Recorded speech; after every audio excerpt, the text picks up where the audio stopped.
제 이름은 민수. 올해 35. 지금은 지방 소도시에서 혼자 살고 있지만 5년 전 형의 집에서 벌어진 일을 아직도 매일 떠올립니다. 형수와 단둘이 있던 그날 밤, 나는 분명히 선을 넘지 않으려 했어요. 하지만 그녀는 한 발 더 먼저 다가왔습니다.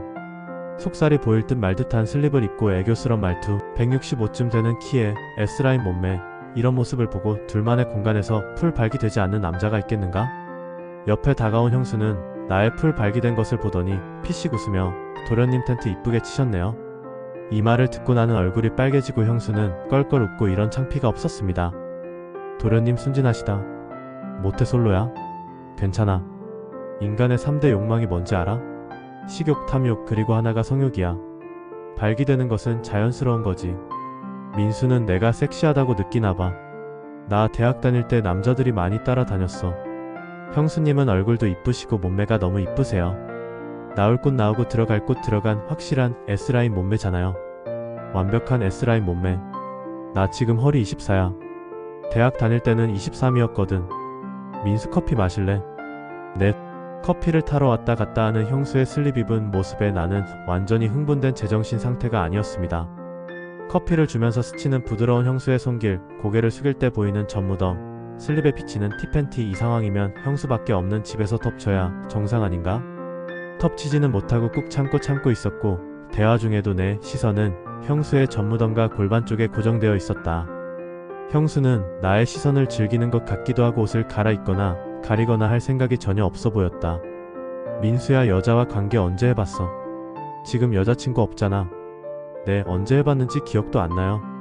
그럼 어떻게 성욕 해결해? 혼자 해결하는 거야. 그걸 말해야 돼요.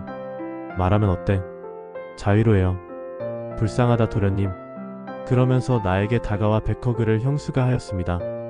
심장이 멎는 줄 알았습니다. 말랑말랑한 가슴이 내 몸에 밀착되어 들어올 때 나는 피하지 않고 즐기고 있었고, 내가 돌아서며 형수와 격한 포옹을 하고 있었습니다. 부둥켜 안고 침실로 이동해 짐승 같은 본능이 터져 나왔습니다. 내가 알고 있는 모든 테크닉을 동원해 형수를 탐닉하고 형수의 강강약약 테크닉에 홍콩을 몇 번 갔다 왔습니다. 이렇게 하여 섹시한 형수와 첫 관계를 가지게 되었습니다. 시청 전 구독과 좋아요, 알람 설정은 필수입니다. 형은 저보다 3살 많은 전형적인 서울 직장인이었고, 전 아직 취업 준비 중이던 백수였습니다. 가족 모임에서 처음 본 형수는 말 그대로 섹시함과 단정함의 경계선에 선 여자였어요. 검은색 셔츠에 달라붙는 청바지, 잘 빠진 몸매, 긴 생머리를 넘기며 저를 바라보던 눈빛. 그 순간 느꼈어요. 형수가 나를 이상하게 본다는 걸. 형수는 말도 자주 걸었어요. 민수씨 요즘은 뭐해요? 운동 열심히 하나 보네? 몸이 딱 좋은데. 한 번은 형이 없는 자리에 형수와 단둘이 식탁에 앉아 있었는데 와인을 꺼내더니 웃으며 말하더군요. 한 잔만 해요, 우리. 형 없을 땐 좀 놀아도 되는 거잖아요? 그날 밤 형은 야근으로 늦는다고 했고, 형수는 혼자 저녁을 차렸습니다. 마시던 와인잔이 비워지고 형수는 자연스럽게 제 옆으로 다가왔어요. 향기로운 냄새, 달짝지근한 말투, 그리고 무심한 듯 내 무릎 위에 살짝 올린 손. 민수씨, 여자랑 얼마나 안 만났어요? 그 말에 저는 순간 멈췄습니다. 입술이 말라붙고 눈을 못 마주치겠더군요. 형수가 가까이 얼굴을 들이대며 말했어요. 그래서 이렇게 나한테 반응하는 거예요? 사실 나는 교태스럽고 섹시한 형수에게 이미 빠져있는 상태가 되었거든요. 당연히 발기는 되어 있었고요. 그 순간 제 안의 모든 이성은 무너졌습니다. 그날 새벽 형이 늦게 들어왔지만 형수와 저는 이미 선 넘은 관계가 되어 있었습니다. 침실에서 들리지 않게 조심하며 숨죽이며, 하지만 누구보다도 뜨겁게 형수가 내 귀에 속삭였어요. 이건 비밀이야. 우리 둘만이. 절대 말하면 안 돼요. 이미 형수의 유혹에 빠진 나는 자연스럽게 형수에게 이끌러 침대로 향했고, 스무스하고 현란한 형수의 테크닉에 쌀 뻔한 걸 겨우 참아냈습니다. 형수의 눈빛은 초점이 흐려지고 흥건한 애액이 넘쳐나고, 지금까지 경험 중 가장 화끈하고 만족하는 시체 말로 뿅 가는 그런 경험이었습니다. 그 이후로 형이 출근한 낮 시간에 형수는 나를 불렀고, 우리는 매번 같은 의식을 반복했습니다. 형의 셔츠를 입은 형수는 커피를 타주며 말했죠. 오늘은 내가 형이 된 것 같지 않아? 침대 위에서 형수는 더 이상 형의 아내가 아니었습니다. 그녀는 완전히 내 것이었고 나는 매일 더 깊이 빠져갔습니다. 오늘은 온갖 체위를 바꿔가며 즐겼습니다. 10가지 정도로 바꿔가며 1시간 이상을 달렸습니다. 형수와 나는 땀이 범벅이 되었고 끝나고 나니 다리가 풀려버렸습니다. 누워있는 나를 형수는 물티슈를 가지고 와서 정리를 해주었습니다. 우리는 이중생활을 즐겼습니다.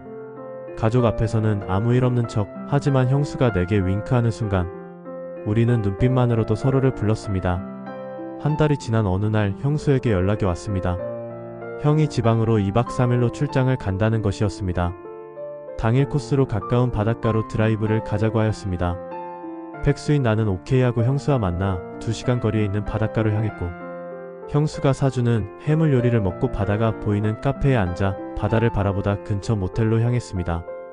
커튼을 젖히니 푸른 바다가 보이고 파도가 넘실대고 형수와 나는 실로라기 하나 걸치지 않고 형수의 입은 벌써 아래로 향해 있었습니다. 한참을 무릎을 꿇고 탐닉하더니 자세를 바꿔 빨아달라고 합니다. 바꿔가며 하기도 하고 동시에 서로의 부위를 탐닉하고 일체가 되어 절정을 향해 가고 신음소리가 너무 커 혹시 옆방에 들을까 부끄럽기까지 했습니다. 이렇게 일정을 마치고 돌아오는 길에 형수는 다시 한번 신신당부합니다. 이건 도련님과 나만 아는 거고 누구에게도 비밀이라고. 그러던 어느 날 형이 형수의 핸드폰을 우연히 보게 되었고 내 이름이 자주 언급된 걸 의심하게 되었습니다. 형은 나를 불러 말했어요. 요즘 우리 지영이 뭔가 이상해. 민수 혹시 뭐 들은 거 없어? 그 순간 땀이 비오듯 흘렀습니다. 형수는 침착했지만 내 안의 죄책감은 걷잡을 수 없었어요. 하지만 형수가 말했죠. 우린 아무 잘못 없어. 당신이 나를 처음으로 여자로 봐준 사람이잖아. 이렇게 지나갔습니다. 어느 날 형수가 말했습니다. 민수씨 나랑 하루만, 딱 하루만 도망가 볼래요? 그녀가 예약해둔 외곽의 펜션, 숲속에 위치한 비밀스러운 그곳에서 우린 처음으로 자유로웠습니다. 거울 벽이 있는 침실, 어디에도 방해받지 않는 곳에서 우린 온종일 서로를 탐했고 욕망이 죄라는 걸 그날 잊어버렸습니다. 침대에서 욕실에서 서서 정말 1박 2일 동안 무려 5번 이상을 한 것 같아요. 여행 이후 형이 갑자기 퇴근을 일찍했고 그날 형수는 샤워 중이었습니다. 형은 욕실 문 앞에서 잠시 머물더니 말없이 날 보며 담배를 꺼내 물었어요. 민수야, 형수가 너한테 너무 잘하는 것 같지 않냐? 그 말 속에는 분명 무언가를 느꼈다는 기운이 담겨 있었어요. 그리고 며칠 후 형이 나에게 술을 따라주며 말했습니다. 형수가 나 요즘 좀 무서워. 혹시 내가 모르는 뭔가가 있나봐. 형은 알고 있었습니다. 그날 밤 이후로 형수는 더는 나를 부르지 않았고 문자도 전화도 모두 끊겼습니다. 그날 밤 형과 형수가 얼마나 싸웠는지 모릅니다. 나는 폐인처럼 살았고 형은 회사를 그만두고 형수와 함께 시골로 내려갔습니다. 그렇게 모든 게 끝난 줄 알았습니다. 2년 뒤 한밤중 동네 편의점에서 형수와 우연히 마주쳤습니다. 그녀는 아이를 안고 있었고 나를 보며 말했습니다. 오랜만이네요. 이 아이 누구 닮은 것 같지 않아요? 그 말을 남긴 채 형수는 유모차를 밀고 사라졌습니다. 나는 그날 이후 더 이상 사랑을 믿지 못하게 되었습니다. 사랑은 때때로 도덕과 윤리를 넘어서 몸과 감정이 부딪히는 본능일지도 모릅니다. 형수와 나, 우리는 사랑했을지도 혹은 미쳐 있었는지도 모릅니다. 이런 이야기 쉽게 꺼낼 수 없었습니다. 진심이든 욕망이든 그 끝을 보고 싶으시다면 구독과 좋아요 눌러주세요. 다음 이야기도 감당하실 수 있다며